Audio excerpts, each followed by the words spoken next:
Was I meant to do a video?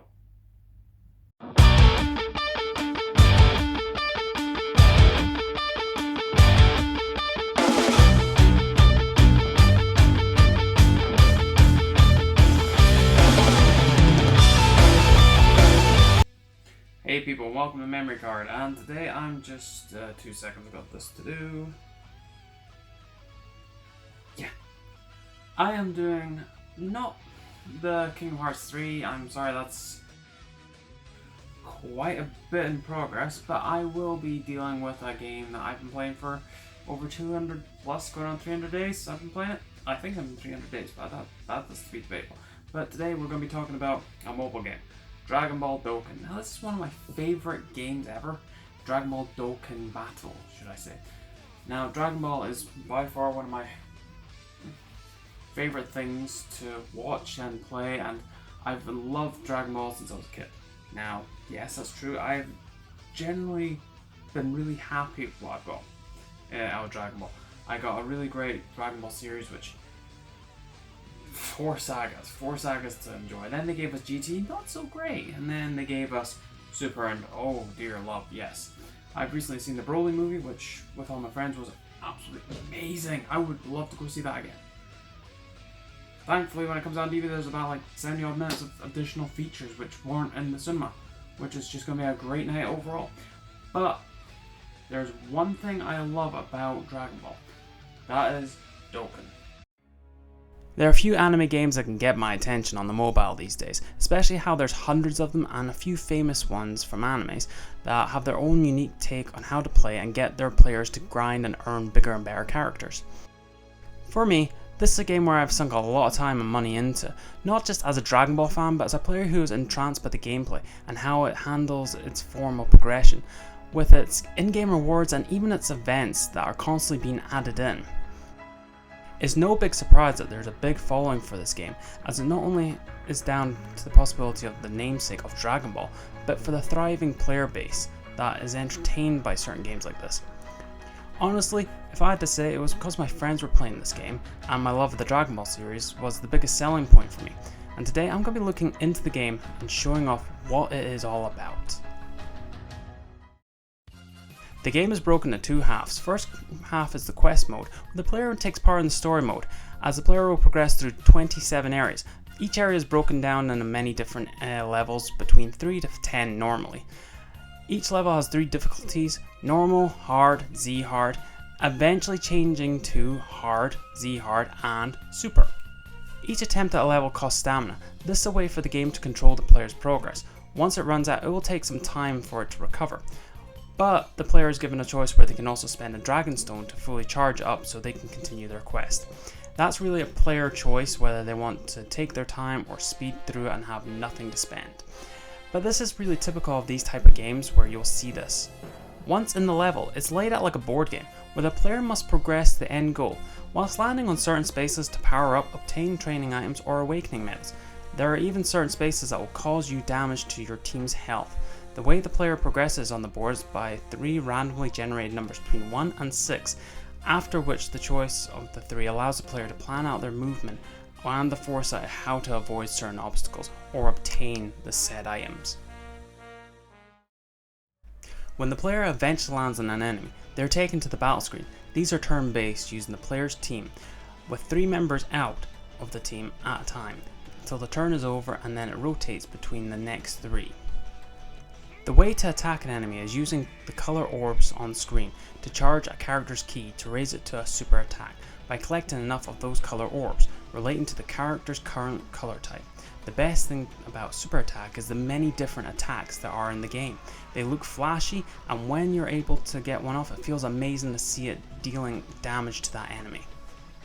However, there is a rock, paper, scissors approach to dealing damage, as you need to find out what the enemy is weak to, or if you're weak to them. So it helps with planning attacks or even the attack order of your units. There is one last thing that does help in battle, it's the link skills. With your units, they get certain skills that activate in links with other units or circumstances. The best example is my fusion team, as that is their category, and that they all share subcategories as well that link with each other, so they are able to cause astounding damage and take very little damage in return. Once beating the level, the player is rewarded by obtaining a Dragon Stone. This is the in-game currency, and any other items are retained throughout the level. When the player has obtained enough stones, they can spend them on the game's banners, where they have a chance to recruit one of the powerful new units through two methods, single or multi-summons. After obtaining a unit, the player can raise the level naturally through quests or events, but to make them stronger, it's best to put them through training, as the player can raise the unit's level by selecting other units as training items to raise the level very quickly, or even the super attack if there is a duplicate in the selection. Each unit can be awoken using medals to higher its rarity, as each unit has different rarities and even different forms. The levels go from Rare, SR, SSR, UR, and the sought after LR.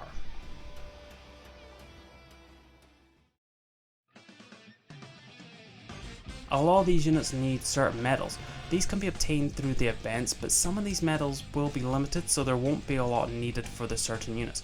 But then there are the bigger units that need 35 or 77 medals from harder Dokkan events, where the player must go against a very strong boss battle, taking many stages that gets harder and harder with each stage. And on top of that mountain, there is only two difficulties, Z Hard and Super 2, each with their own levels of reward. And then there's the Prime battles. At this very moment there are 4 of them: Goku, Frieza, Trunks, Vegeta. The easy part is obtaining these units, as they can be given out as a level reward. The difficult part is awakening them, as to get them to the coveted LR form, it takes a lot more than 77 medals. Try adding on 700 more, and minus at least 9 to 11 hours of a day. That's what's needed to get them to these units. Maxed out, I have achieved all 4 of them. Was it worth it? No! No! The progression for the player will be slight and over time, as the sense of getting better, stronger, and understanding how this game works is experienced by trial and error, where there will be some teams that work really well on certain events, only to fail instantaneously in other events. This pushes the player to go after other units to work towards multiple goals and become better at the game. Honestly, once the player gets into a groove, the progression and the feeling of getting better will be noticeable. The best example is myself and my fiance. I'm a pay-to-play player, from time to time depending on the event and the sales. And she's a free-to-play player, where we are even throughout the game. We are near the same level, both have a library of good characters and good teams, and a lot of them are woken, maxed out, and even where we're toe-to-toe how many LR units we have, and we've been playing for exactly the same amount of time. This game, as far as I can see, will not have an end anytime soon. These types of games were meant to be enjoyed on the go, with friends, or even on their own. I've only scratched the beginning and the basics of the game. There is so much more to the game hidden away, such as the hidden potential, Baba's shop, Dragon Balls, even the events from the story, challenges, Dokkan events, even the hard and horrifying Z battles. These all need time to be explained and experienced, and looked into by the player. As they explore and learn, this game keeps rewarding the player for their experience, and tracking their own goals within the game's missions, and their own rewards for completion. Pay to win or free to play, I'm always happy to suggest this game to people, whether they're fans of the series or never heard of it, due to the fact when they play it, they will always feel that sense of accomplishment and progression, more than other mobile anime games like this. This game takes it slow to introduce the new players to the world, and finds new and interesting ways to keeping it fresh and interesting long enough for them to be invested into it. And it finds even new and interesting ways to bring back the veterans and keep them in this series, and keep them playing this game. And for that, I could not ask any more from it.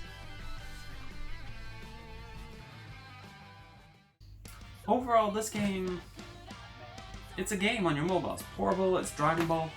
For fans of the game, it's worth it. For people who are just looking to play some mobile game for a couple of minutes, and that's fine. It's probably something you'll download, play for a little bit, and then stop playing altogether. Me and my friends and my fiance and that, we play this game kind of religiously every day. because I'm a hardcore Dragon Ball fan, they're hardcore Dragon Ball fans. We play the card games, we play the games, we live and breathe it effectively. If you're a casual player, totally fine to play as well. I do recommend giving it a chance and actually getting into it a little bit. And hell, just the amount of characters, the artwork, and even just generally events, you are going to feel challenged from start to finish. And because I'm a massive fan of Dragon Ball, like I keep stressing out how much of a fanboy I am about it, I would actually like to encourage people to go and play it and kind of go, yeah, I really like this game, it's a really good game. I've known somebody recently, and they're kind of friend, and they just started up playing Dokkan, and they're okay with it, they're enjoying it. But then I've got another friend who started it, well, picked it back up to say, and he's enjoying it, but he keeps kind of going, I got this unit, is it any good? I was like, probably. It's the one on the banner, you probably want that. And then I got my main good friends, and they are just geniuses with the game. To end this video, it's kind of hard, so what I'm going to do is say this. Save it to your phone. This is a save situation, so I'm saying get it, download it, play it, delete it if you want, but my personal preference is save. So, what I'm going to do is going to go back to being playing. I'm going to go make me a wish. Thank you so much for watching today, people. This isn't Kingdom Hearts 3, and I'm sorry it wasn't, but that is, wow, that's really taken me a long time to get around and do and record and everything. Also, Apex Legends has been kind of taking up my time as well. That's a fun thing. So yeah, subscribe, comment, like. I've got 3 main other series videos. I got 3-minute videos, 3-minute reviews. Please go check all that stuff out, and just generally, thank you very much for watching. I hope you do like this, and mobile games is not something I want to review that much. Movies is something as well I don't want to review that much, but I do intend doing these things, so please, thank you very much for any support or any games that kind of go, you'll like this game, and it'll be downloaded and instantly deleted because it'll probably be not on my street, but I'll still review it for you. Anyway, because I'm a hardcore Dragon Ball fan, I am missing playing the game, and I'm going back to play said game. So, thank you very much, people. Watch out for the next one. Memory card.